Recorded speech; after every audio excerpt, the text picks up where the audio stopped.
এই প্ল্যাকার্ড নিয়ে ঢোকা যাবে তো মানে? জি অবশ্যই ঢোকা যাবে। সাকিবের প্ল্যাকার্ড ছিঁড়ে ফেললো। আসলে একজন সাধারণ মানুষ এসে আমার যে উল্টাপাল্টা প্রশ্ন করতেছে যে সাকিব তো রাজনীতিবিদ খেলোয়াড়, সাকিব তো ক্রিকেটের খেলোয়াড় না, এই উল্টাপাল্টা কথা বলতেছে। আর পুলিশ আমার কাছ থেকে প্লেকার্ড নিয়ে ছিঁড়ে ফেলেছে ডাইরেক্ট। না আজকে কোনো ঝামেলা নেই। জি জি অবশ্যই। সাকিব ঝামেলা হবে না মনে হচ্ছে কেন? ঝামেলা হবে না মনে হচ্ছে, কালকে তো মিডিয়াতে বলে দিচ্ছে যে সাকিবের প্লেকার্ড নিয়ে ঢোকা যাবে। সাকিবের প্লেকার্ড নেওয়ার কোনো অসুবিধা নেই, সাকিবের প্লেকার্ড নিয়ে সবাই ঢুকতে পারবে। সেদিন দ্বিতীয় ম্যাচ দেখছেন? না আজকে আসছি আমি। জি অবশ্যই আজকে আসছি।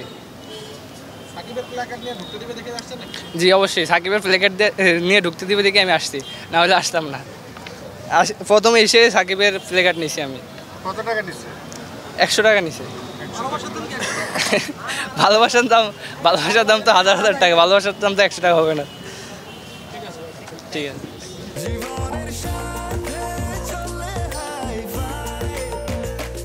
স্বাস্থ্যকর অল টাইম হানিকম, সব সময় অল টাইম হেলদি লাইফ। কথা বলছিলেন সাকিবের প্ল্যাকার্ড নিয়েছিলেন, সেটা নিল পুলিশ, ছিঁড়ে ফেললো। জি। কেন মানে কারা আসলে বাধা দিয়েছিল? আসলে একজন সাধারণ মানুষ এসে আমার যে উল্টাপাল্টা প্রশ্ন করতেছে যে সাকিব তো রাজনীতিবিদ খেলোয়াড়, সাকিব তো ক্রিকেটের খেলোয়াড় না, এই উল্টাপাল্টা কথা বলতেছে। আর পুলিশ আমার কাছ থেকে প্লেকার্ড নিয়ে ছিঁড়ে ফেলেছে ডাইরেক্ট জোনে আর কি। মানে এর আগে কি সেকেন্ড ম্যাচে যে ঝামেলা হয়েছিল এটা কি জানতেন? না আমি জানতাম না, আমাদের মিডিয়াতে দেখছি, এই জন্য আমি সাকিবের প্লেকার্ড নিয়ে ঢুকছি। আজকেই খেলা দেখতে আসছি, আমি তো আর আগে আসিনি। হঠাৎ একজন সাধারণ পাবলিক উনি গিয়া আমাকে জিজ্ঞাসা করতেছে যে সাকিবের প্লেকার্ড নিয়ে কেন ঢুকছো, সাকিব তো একজন খুনি, সাকিব তো এখন ক্রিকেটের নাই।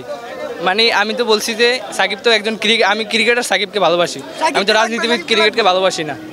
এই জন্য তারপরে পুলিশ গিয়ে আমার হাত থেকে প্লেকার্ড নিয়ে এখানে ছিঁড়ে ফেলাইছে। আর এইখানে বলা হয়েছিল কালকে বিসিবির প্রেসিডেন্ট উনি বলছে যে সাকিবের ফ্যান ফলোয়ার থাকতে পারে, তারা অবভিয়াসলি প্লেকার্ড নিয়ে যাওয়ার স্বাধীনতা আছে। তো এই জন্যই আমরা তো প্লেকার্ডটা নিয়েছি, এছাড়া আমরা প্লেকার্ডটা নিতাম না।